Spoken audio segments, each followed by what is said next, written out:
The camera opens on a quiet Washington morning, the kind of cold winter air that never quite leaves this city in December. Reporters gather beneath the harsh lights of the U.S. Department of Justice briefing room, a place that has seen its share of seismic announcements over the years, but today carries a particular weight.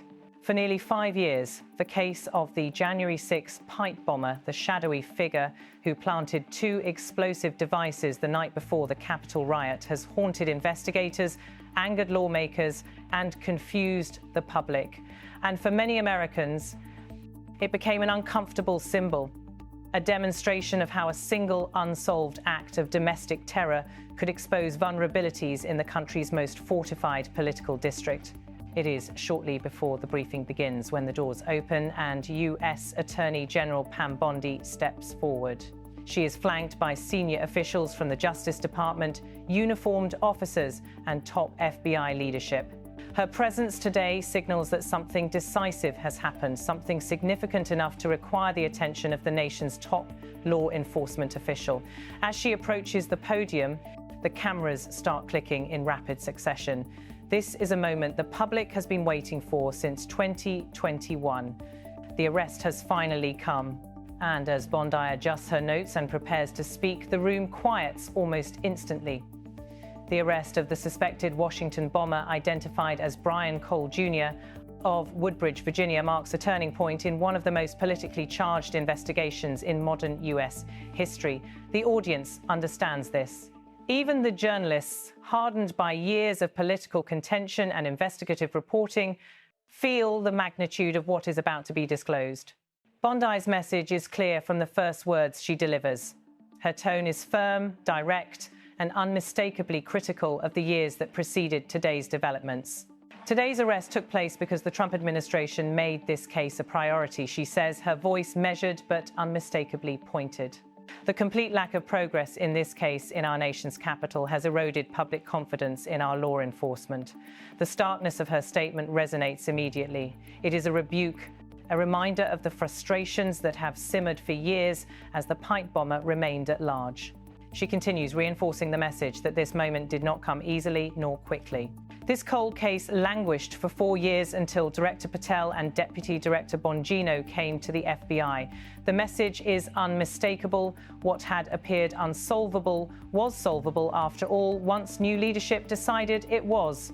As Bondi steps aside, FBI Director Kash Patel takes the podium. He is direct, forceful, and visibly intent on conveying one theme above all: that anyone who attacks the United States, its people, its institutions, or its democratic infrastructure will face unrelenting pursuit.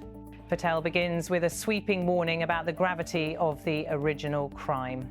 When you attack American citizens, when you attack our legislative institutions, when you attack the capital of our nation, you attack the very essence of our way of life, he says. His words echo through the room with the kind of resolve that is meant to be remembered. He continues with a pledge that reflects both the administration's political messaging and the FBI's institutional focus. The FBI and the Department of Justice are here to tell you that we will always refute and fight it. Under President Trump's leadership, we will make this the safest country the nation has ever known. And that is what we have done here today. With great determination. There is applause from some corners of the room, not typical for a DOJ briefing, but understandable given the stakes. The case represented more than a fugitive suspect. It symbolized a moment of national vulnerability and political trauma. Then Patel delivers the revelation that surprises many. The arrest itself did not hinge on new information. We did not discover any new information, he explains. What we did as part of an investigation led by the Deputy Director and the Deputy Chief of our local Washington office was to bring in a new team of investigators and experts, re-examine every piece of evidence, sift through all the data, something the previous administration had refused and failed to do. This admission carries weight. It suggests that the evidence to solve the case was always there, waiting for deeper scrutiny, the kind of scrutiny that only came under new command. The implication is clear. The case had been cold not because it lacked clues, but because it lacked urgency.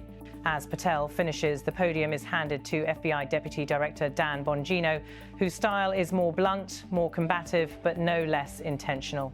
He begins with a stark assessment of the law enforcement posture under the current administration. Folks, this is what happens when you work for a president who tells you to go get the bad guys and stop focusing on other extraneous things not related to law enforcement. His comment lands sharply, another criticism of previous priorities, another assertion that the Trump administration directed the Bureau back to basics. For supporters, it is a message of restored law and order discipline. For critics, it is political theatre.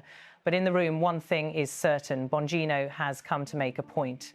And he does, with a line that will likely define the day's coverage. Folks, you're not going to stroll into our capital city, plant 2 explosive devices, and walk off at night. That's not going to happen. We were going to track this person to the ends of the earth. He had no chance of escaping. It is visceral, unmistakably quotable, and emotionally aligned with the frustrations that have simmered since surveillance images of the masked bomber first appeared in 2021. The public saw those videos, watched that silent figure in a hooded jacket walking through Capitol Hill, placing 2 explosives as if rehearsing a ghostly choreography. And for years, no one, no matter how many agents investigated, could identify the person. Bongino's statement is both a victory declaration and a reassurance. The pursuit never stopped. Behind the sharp rhetoric lies the story of how this case was finally broken. According to the Justice Department, the arrest resulted from a complete reworking of the investigative strategy.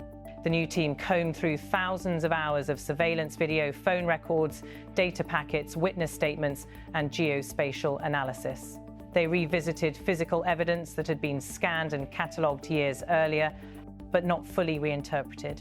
They reviewed DNA markers, chemical residue patterns on the recovered explosives, and security logs from the Democratic National Committee and the Republican National Committee, both of which were targeted by the bombs. The devices themselves, simple pipe bombs but fitted with a kitchen timer mechanism, were capable of inflicting mass casualties had they detonated. That they did not explode remains, even now, one of the lingering mysteries. Was it intentional? A design failure? A symbolic act? Investigators never fully agreed. But the threat they represented was unmistakable, and discovering who planted them became essential to understanding the broader security failures surrounding January 6th. When investigators revisited the case under Patel and Bongino's leadership, they expanded the forensic team, cross-checked the evidence with newly available analytical tools, and pulled in outside specialists from the FBI's Critical Incident Response Group and Explosives Unit. Sources close to the investigation described the effort as exhaustive, a full reconstruction of the suspect's movements, habits, and possible escape routes.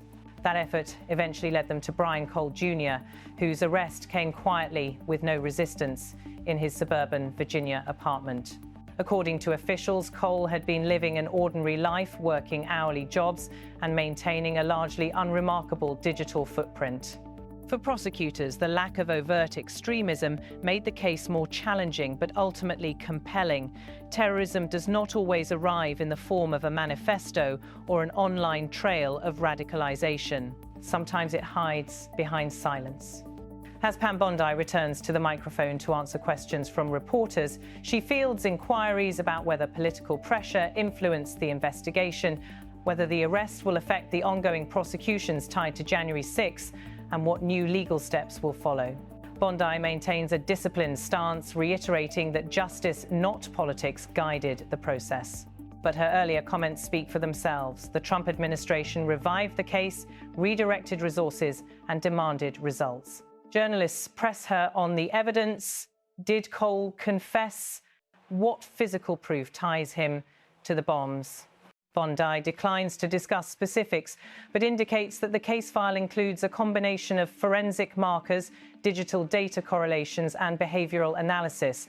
Put simply, enough to charge him, enough to move forward, and enough to close one of the most troubling unanswered questions in recent Washington history. In the broader national context, this arrest intersects with a country still grappling with the legacy of January 6th. For some Americans, the riots represented a moment of political extremism unleashed. For others, It reflected institutional failure. In either case, the existence of 2 undetonated pipe bombs placed near party headquarters on the eve of one of the darkest days in US politics remained an unresolved danger that extended beyond party lines.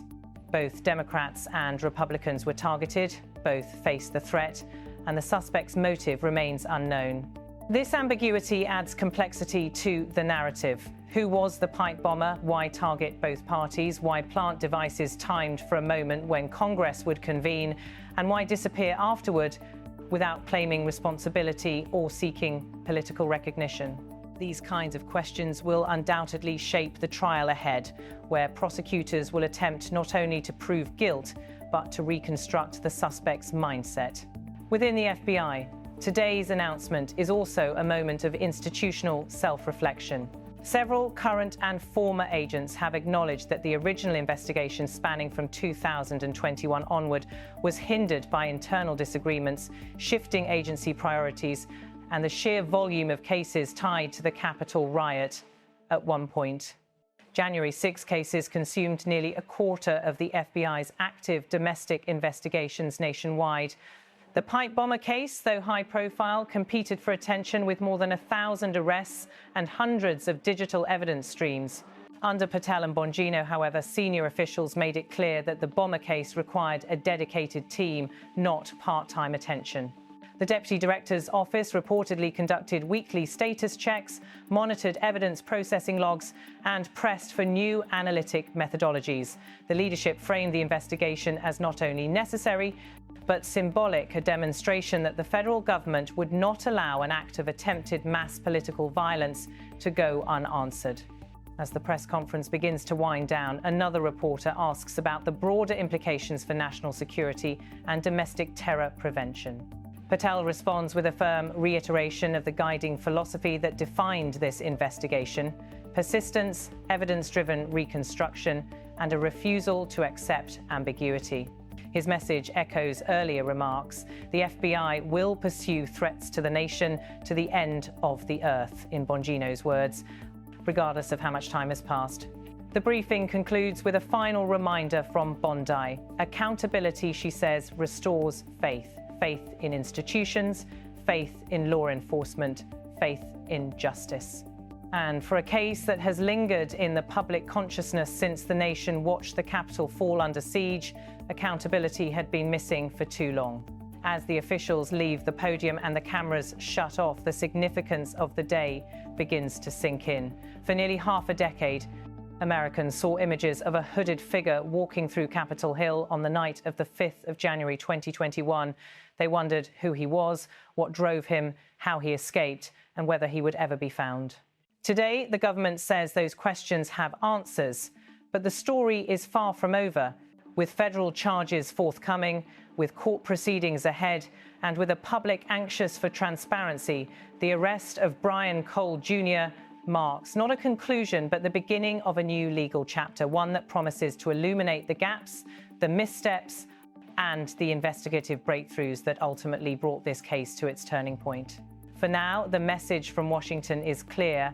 The long, silent bomber no longer walks free. And after 4 years of uncertainty, the search for justice has finally reached the end of its path.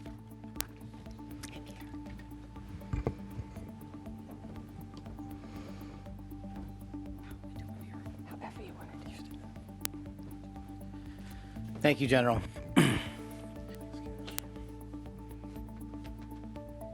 Thank you all for being here for this critical investigation. Jake, Fox News. So you said it had been nearly 5 years, we all know that, and that you said there have been no new evidence. So can you say anything about the evidence that actually did lead to this arrest? And then secondarily, you're talking about additional charges possibly. Can you say what those you might be considering, or terrorism charges, or what? We can't discuss. Today's arrest happened because the Trump administration has made this case a priority.